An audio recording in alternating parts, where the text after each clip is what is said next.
Rencana pemerintah untuk mengonversi kompor gas ke kompor industri listrik menuai sorotan. Pemerintah berdalih konversi dilakukan untuk menekan penggunaan gas subsidi 3 kg yang dinilai tidak tepat sasaran. Namun, pemerintah belum memutuskan apakah wacana konversi akan diputuskan menjadi kebijakan. Pemerintah belum memutuskan terkait program konversi kompor LPG 3 kilo menjadi kompor listrik industri. Namun dapat dipastikan bahwa program ini tidak akan diberlakukan di tahun 2022. Sampai saat ini pembahasan anggaran dengan DPR terkait dengan program tersebut belum dibicarakan dan tentunya belum disetujui. Menteri BUMN Erick Thohir menyebut Indonesia selama ini terbebani impor LPG 70 triliun rupiah setiap tahun. Erick menyebut konversi kompor gas ke listrik bisa mengurangi beban impor. Erick juga menegaskan tidak ada kaitan konversi kompor gas ke kompor listrik dengan isu penghapusan daya listrik 450 watt. Yang satu ini 450, bagaimana pemerintah memastikan subsidinya tetap ada. Nah, kompor listrik sendiri, kita ini sekarang terus mengimpor LPG 70 triliun setiap tahunnya. Sama. Data Handbook of Energy and Economic Statistics of Indonesia tahun 2021, kenaikan impor LPG terjadi dalam 3 tahun terakhir. Meski demikian, angkanya relatif stagnan di 6,3 juta metrik ton dalam 2 tahun terakhir. Sementara menurut data BPS, nilai impor LPG tahun 2021 mencapai 58,2 triliun rupiah atau setara 4,09 miliar dolar Amerika Serikat. Ketua Yayasan Lembaga Konsumen Indonesia (YLKI) Tulus Abadi dalam program Sapa Indonesia Malam mengkritik subsidi energi yang selalu dianggap tidak tepat sasaran. Warga diprediksi juga akan tetap memakai 2 kompor untuk mengantisipasi jika listrik padam. Ini semacam bongkar pasang terhadap kebijakan di bidang energi, khususnya subsidi energi yang selalu dianggap tidak tepat sasaran sehingga gonta-gonta ganti terus dan kemudian terkesan ini menjadi tidak efektif. Kalau dari sisi subsidi memang ini bisa menghemat dan juga dari sisi impor tadi juga bisa menghemat karena memang kita masih impor. Tapi saya juga menduga kalau nanti ini konsumen sudah terpasang instalasi kompor induksi, saya menduga nanti di rumah konsumen tetap ada 2 jenis kompor. Ya. Uji coba konversi ini membuat pengguna, terutama ibu-ibu keberatan karena berbagai alasan. Warga yang seperti kita, boro-boro buat beli ini listrik aja sekarang mahal kan. Gimana nantinya kehidupan kitanya? Listrik itu kan kadang-kadang mati, apalagi di daerah pinggiran begini Bang. Hujan sedikit aja udah mati lampu. Kalau LPG itu kan harganya juga terjangkau lah, hanya berapa sih? Ya menghambat lah, jadinya kalau listrik nggak bisa juga saya pakainya, biasanya gas aja sih. Biasanya gas aja? Iya, iya. Anggota Komisi 7 DPR Mulan Jamila juga tidak setuju dengan program ini. Konversi kompor LPG ke kompor listrik justru membuat masalah baru.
Masih kita bahas wacana mengganti atau konversi dari kompor gas yang menggunakan gas 3 kilogram ini ke kompor industri listrik. Ini gonta-ganti konversi energi. Masih ada Mas Tulus Abadi, Ketua Harian YLKI, dan Pak Mulyanto, anggota Komisi 7 DPR RI. Nah, kalau kita sudah tahu, sekarang kan kita makin jelas nih, pemirsa Sapa Indonesia Pagi juga makin jelas bahwa masalahnya adalah produksi listrik yang ditampung oleh PLN yang cukup besar, membebani keuangan PLN, sambil ada sasaran antara. Memang kita berupaya untuk menurunkan impor LPG gitu. Nah, Pak Mulyanto, dengan sudah ketahuan seperti ini, oke, sempat ada rencana menambah demand atau permintaan listrik ke masyarakat bawah, kayaknya menuai polemik. Banyak yang mengatakan kurang pas begitu. Apakah Komisi 7 ini akan membahasnya lagi bersama PLN dan stakeholder lain mengenai energi? Jadi ini masih bisa dijalankan, dicari jalan keluarnya agar terutama produksi listrik yang berlebih di PLN ini bisa diatasi, Pak Mul? Ya, betul. Kami mengadakan berbagai rapat dengan pendapat, bukan hanya kepada PLN, kepada Kementerian SDM, juga termasuk stakeholder terkait, misalnya Kementerian Perindustrian, mitra kami kan, Dirjen Ilmate itu kan yang memproduksi kompor listriknya dari sana. Termasuk nanti industri kompor listriknya kita ajak bicara semua. Tapi bagi kami, sedapat-dapatnya, ini kan persoalan kelebihan pasokan dari PLN ini kan persoalan yang sudah lama ya, dari dulu itu udah ada masalah seperti itu. Intinya adalah bagi kami itu jangan sampai solusinya itu memberatkan masyarakat, itu intinya. Kalau PKS itu gitu. Memberatkan ini kan dan kesalahan merepotkan perencanaan. masyarakat gitu ya. Iya, perencanaan yang salah dari dulu ya. Ini salah ini. Dulu perkiraannya kan tumbuh demand listrik itu sekitar 7%. Ya ternyata prakteknya hanya mampu 4-5%. Setelah itu pandemi makin turun lagi kan. Nah, namun jangan solusinya yang memberatkan masyarakat. Tadi ide bagus misalnya industri kita dorong ya, masyarakat menengah ke atas kita dorong dengan insentif. Kemudian apa? SPBU listrik ya kan, nah mulai diperbanyak ya kan. Ini kan mau didorong mobil listrik, ekosistemnya diperbanyak, perbanyaklah itu SPBU itu. Ya, nah berbagai hal ini. Termasuk juga awalnya idenya itu kompor listriknya adalah kompor listrik dari luar. Kita minta, wah itu kalau kompor listrik dari luar komponen TKDR-nya rendah ya kan. Kalau bisa kompor listrik dalam negeri loh. Agar betul-betul bisa mengoptimalkan potensi dalam negeri. Kemudian juga ini masalahnya dibagikan nanti kompor listrik di tengah pilpres. Nah, ini juga rawan secara politik. Ini jadi kita melihat banyak hal ini kompleks jadinya. Awalnya soal surplus listrik, kemudian dikaitkan dengan impor LPG, dikaitkan lagi dengan penghapusan 450 volt ampere. Memang saling kait mengait. Akhirnya di tahun politik dibagikan gratis. Nah, ini juga berbahaya buat yang sudah mengemuka, tetapi yang sudah mengemuka ini di tengah netizen begitu, Pak Mulyanto dan juga Mas Tulus. Ini proyek lagi nih untuk 2024 katanya. Jadi kemana-mana begitu. Walaupun ini udah jelas bahwa bukan ke sana. Memang ada urusannya dengan kelebihan produksi listrik ini. Awalnya begitu. Dengan jeda yang seperti ini, Mas Tulus, apa yang kemudian YLKI bisa harapkan dari pemerintah? Pertama gini deh, apakah wacana ini masih layak untuk diteruskan? Itu dulu Mas Tulus, menurut Anda. Mas Tulus, bisa mendengar suara kami dari studio?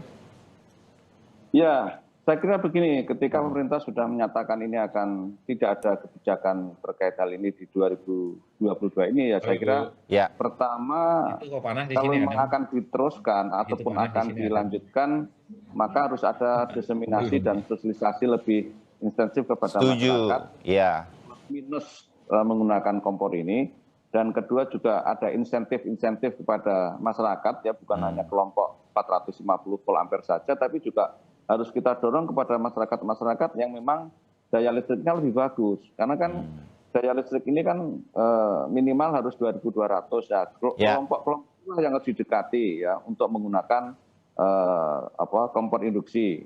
Kalau dari sisi teknis sebenarnya ya ini kan agak kayak transformasi ya. Dulu ketika kita terbiasa dengan kompor minyak tanah, mereka kan masyarakat juga nggak sanggup kan, wah ini kompor apa lagi? Ya semacam tidak siap gitu karena dengan gas dianggap berbahaya dan waktu itu memang banyak kasus ya, sehingga karena ini merupakan transformasi lagi dari kompor gas LPG ke kompor induksi, ya perlu diseminasi yang lebih intensif, jangan sampai mengulang kesalahan ketika kita menggunakan kompor gas LPG yang waktu itu banyak kasus yang meleduk dan segala macam kan, karena ketidaktahuan dan kurangnya diseminasi kepada masyarakat. Nah ini juga harus ada sosialisasi, intensifikasi yang lebih menyeluruh sehingga masyarakat paham dulu soal plus minus dari kompor ini, dan kemudian juga insentif-insentif harus diberikan kepada kelompok-kelompok masyarakat. Jangan sampai waktu kita dari minyak tanah ke gas 3 kg kompor atau tabungnya banyak yang meleduk, walaupun kemudian bisa diatasi, nanti kita ganti ke listrik, tagihannya kan meleduk juga. Secara keseluruhan kan merasa tidak paham kan. Nah tidak paham ya itu wajar karena memang ini tiba-tiba transformasinya luar biasa. Sama seperti dulu dari minyak tanah kemudian ke gas LPG 3 kg. Nah oleh karena itu kesalahan-kesalahan di masa lalu itu harus dievaluasi untuk transformasi ke kompor induksi. Karena memang saya kira tren ke depan kan berbasis elektrifikasi ya, karena menyangkut perubahan iklim global, di mana pengurangan emisi karbon dan segala macam. Tapi ini juga harus diiringi perubahan di sisi hulu, di mana pembangkit listriknya juga harus pembangkit-pembangkit yang ramah lingkungan. Ya, jangan sampai kita didorong dengan pengurangan emisi tapi hanya dihilir tapi dihirunya kurang. Ya, pembangkit listrik kita juga masih banyak yang tenaganya batu bara begitu kan. Ya mudah-mudahan nanti sudah mulai bisa menuju ke sana. Jadi listrik kita nanti bertambah, sementara kita juga mungkin dikritik dunia internasional karena masih menggunakan batu bara. Jadi kalau kita konsisten dengan pengurangan emisi karbon karena perubahan iklim global dan segala macam, ya hulunya juga harus begitu. Ya, betul. Gitu. Nah, berarti Pak Mulyanto, ada wacana yang menarik, pelan tapi pasti. Ini kalau kita bicara kita mau menjadi seluruh dunia sebetulnya, dan Indonesia pasti kita juga mengetahui banyak tekanan terhadap Indonesia berkaitan dengan green energy. Karena kita masih banyak menggunakan batu bara dan lain-lain begitu. BBM kita juga belum sepenuhnya gas dan lain-lain. Nah, jadi ini sebenarnya wacana yang layak dong sebenarnya diteruskan, tapi jangan terburu-buru. Kalau memang siapnya nanti 2024, ya nggak apa-apa juga gitu. Tapi pelan tapi pastinya ini semua disiapkan dengan baik. Arahnya akan ke sana, Komisi 7, semua fraksi di sana akan bekerja sama dengan stakeholder, dalam hal ini pemerintah semuanya menuju ke sana. Jadi ini akan tetap dilanjutkan. Kompor induksi saya rasa nggak ada kaitannya dengan green energy ya. Kalau kompor induksi murni untuk mengurangi surplus listrik saja. Karena kalau kita kaitkan dengan green energy, ya kompor listrik sumbernya juga kan beragam, bukan green dia. Setuju. Jadi nggak ada hubungan. Cuma memang kalau anggaran 2023 memang nggak ada anggaran didedikasikan untuk kompor listrik. Jadi memang nggak bakal ada program pemerintah. Jadi kalau bicara sama DPR, ini nggak mungkin jalan di 2023, ini makin yakin kita ya. Kalau lagi kan udah ditok. Sebentar lagi nih 1-2 hari lagi kan diputuskan APBN 2023. Nah itu program. Yang ada adalah PLN mengadakan uji coba 300.000. Nah ini akan dicoba. Seharusnya ini kan PLN sudah merancang itu di beberapa titik sudah jalan. Nah ya mungkin itu uji coba. Ya silakan nanti dievaluasi. Ya. Kalau kami menilai selama masyarakat tidak dibebani, ya kan, harganya tetap subsidi, kompor listriknya gratis, naik dayanya gratis, lalu harganya relatif comparable dengan penggunaan gas melon selama ini, mungkin perlahan-lahan dengan diseminasi yang baik, mungkin masyarakat bisa menerima. Kapan rencananya kalau Pak itu Mulyanto dilakukan, hasil evaluasi uji coba di Solo dan Denpasar ini akan disampaikan PLN ke Komisi 7? belum ada jadwal. Oke. Belum ada jadwal. Ya. Oke. Mas Tulus, kalau begitu kita coba pelan-pelan lah melihat hasil uji coba di tengah masyarakat yang mungkin YLKI juga di Solo dan Denpasar, di YLKI daerah juga memantau begitu. Apa tuh perkembangannya? Masyarakat oke atau ada kendala-kendala? Mas Tulus? Ya, kalau saya sendiri untuk uji coba ini termasuk yang di daerah tidak dilibatkan dalam arti tidak diajak memantau secara fisik ya. Oke. Tapi kalau saya pantau dari sisi keluhan-keluhan ataupun masukan dari konsumen itu sendiri, memang ada yang rata-rata memberikan